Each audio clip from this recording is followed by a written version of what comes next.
The following information is available. এই তথ্যগুলো আমাদের কাছে অ্যাভেলেবল ছিল। কি কি তথ্য আছে তুমি একটু দেখো। পার্টিকুলার হচ্ছে ডিটেলস, ইআর আছে অ্যান্ড এসডি আছে। স্টক এ এর জন্য দুটি মান, স্টক বি এর জন্য দুটি মান। নিচে correlation between X and Y, X এবং ওয়াই এর মধ্যে কোরিলেশনের মান আছে 0.6। এবার আমাদের বের করতে হবে compute portfolio expected return and standard deviation with ratio of x and y 65:35। X এর ভ্যালু 65, ওয়াই এর ভ্যালু হচ্ছে 35। এটা অ্যাকচুয়ালি আমাদের ওয়েট, ডব্লিউর মান।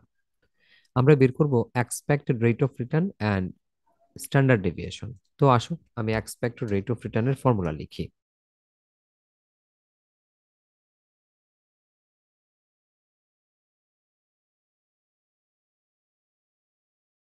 এই হচ্ছে এক্সপেক্টেড রেট অফ রিটার্ন পোর্টফোলিওর ফর্মুলা। ইয়ার এক্স, দেন লিখবো ডব্লিউ এক্স। ঠিক আছে, লিখবো ইয়ার ওয়াই, দেন লিখবো ডব্লিউ ওয়াই। জাস্ট এতটুকুই। ইয়ার প্রথমটার সাথে ডব্লিউ প্রথমটা গুণ, ইয়ার দ্বিতীয়টার সাথে ডব্লিউ দ্বিতীয়টা গুণ, এই দুইটা গুণ দিলে পরে যোগ দিলে আমাদের হয়ে যাবে ইআরপি। আমি মান বসিয়ে দেখাই। ইয়ার এক্স এর মান ছিল আমাদের 8, তো এইখানে বসাবো আমি 0.08। আর দ্বিতীয়টার মান ছিল আমার 15, ইয়ার ওয়াই হচ্ছে আমার 15.15। ওকে। এবং ডব্লিউ এক্স এর মান ছিল এই যে, এটা হচ্ছে ডব্লিউ এক্স, এটা হচ্ছে ডব্লিউ ওয়াই। যখন অনুপাত থাকবে, প্রথমটা হচ্ছে এক্স এর অনুপাত, দ্বিতীয়টা হচ্ছে ওয়াই এর অনুপাত।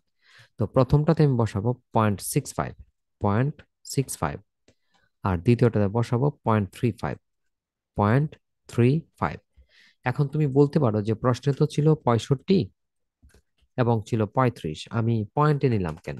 অ্যাকচুয়ালি আমাদের দুইটা ওয়েট মিলিয়ে হবে 1, দুইটা ওয়েট মিলিয়ে 1 হইতে হবে। তাহলে দেখো প্রথমটা 0.65 প্লাস পরেরটা 0.35 যোগ করলে হয় 1, মানে ওয়েট দুইটা মিলে 1 হইতে হবে। এটা হচ্ছে কন্ডিশন।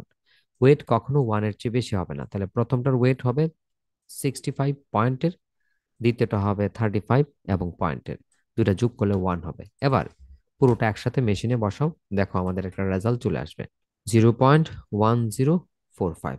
যদি আমি 100 দিয়ে গুণ করি 10.45। Okay fine.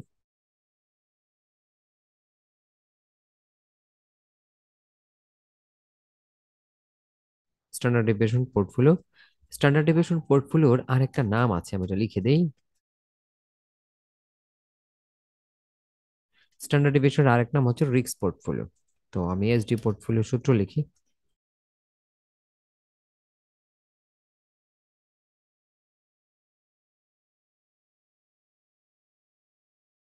Standard deviation portfolio, এটা সংক্ষিপ্ত রূপ এসডিপি। হোল রুট, সম্পূর্ণটার উপর একটা বড় করে রুট দিব। ভিতরে কে কে আছে দেখো। SDX square, W X square, এটা একটা অংশ। SDX W X plus SDY W Y, এটা দ্বিতীয় অংশ। দ্বিতীয় অংশ দেখো। এরপর হচ্ছে 2 W X W Y COV, এটা তৃতীয় অংশ। এসডিএক্স অঙ্কে দেওয়া আছে, ডব্লিউ এক্স অঙ্কে দেওয়া আছে, এসডিওয়াই অঙ্কে দেওয়া আছে, ডব্লিউ ওয়াই অঙ্কে দেওয়া আছে। 2 সূত্রে 2, ডব্লিউ এক্স অঙ্কে আছে, ডব্লিউ ওয়াই অঙ্কে আছে, সিওভিটা নাই। এই সিওভিটা আমাদের ওয়ার্কিং করে বের করা লাগবে, এটা আমি বের করে দিব। এসডিএক্স এর মান হচ্ছে 3, তো এসডিএক্স এর জায়গায় তুমি জাস্ট 3 বসাও, 0.03। ডব্লিউ এক্স, ডব্লিউ এক্স ছিল 0.65। এসডিওয়াই অঙ্কে দেওয়া আছে 6%, তো লিখবো 0.06। ডব্লিউ ওয়াই হচ্ছে দ্বিতীয়টার ওয়েট, ওয়েট অফ ওয়াই 0.35। এরপর ছিল আমাদের W X plus 2 W X, W x এর ভ্যালু তো আগেরটাই 65। ডব্লিউ ওয়াই, ওয়াই এর ভ্যালু হচ্ছে 35। সিইউভিটার ভ্যালু আমাদের কাছে নাই, বের করছি আমি। সিইউভিটার ভ্যালু তোমাকে কখনোই দিবে না, তোমাকে একটু বের করে আনতে হবে সিইউভিটা।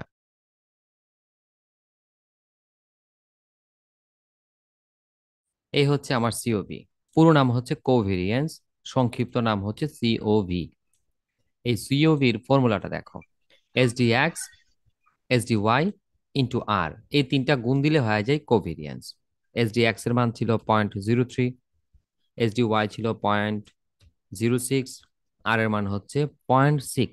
খেয়াল করো সবকিছু তোমার কাছে ছিল, এক্স, ওয়াই, আর, তাহলে এক্স এর মান 0.3, ওয়াই এর মান 0.6, আর শুধু আর এর মান হচ্ছে 0.6, 0.00108।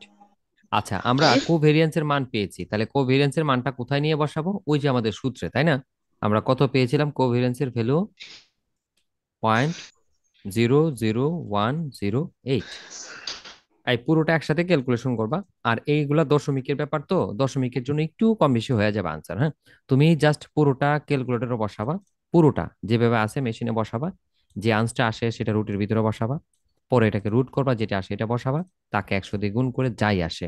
তোমার যদি 3.7 চলে আসে সমস্যা নেই, কারো যদি 3.9 চলে আসে সমস্যা নেই, যেটা আসে তুমি এটাকে আনসার হিসেবে ধার্য করবা, কারণ পয়েন্টের কারণে একটু কম বেশি হয়ে যেতে পারে যে কারো।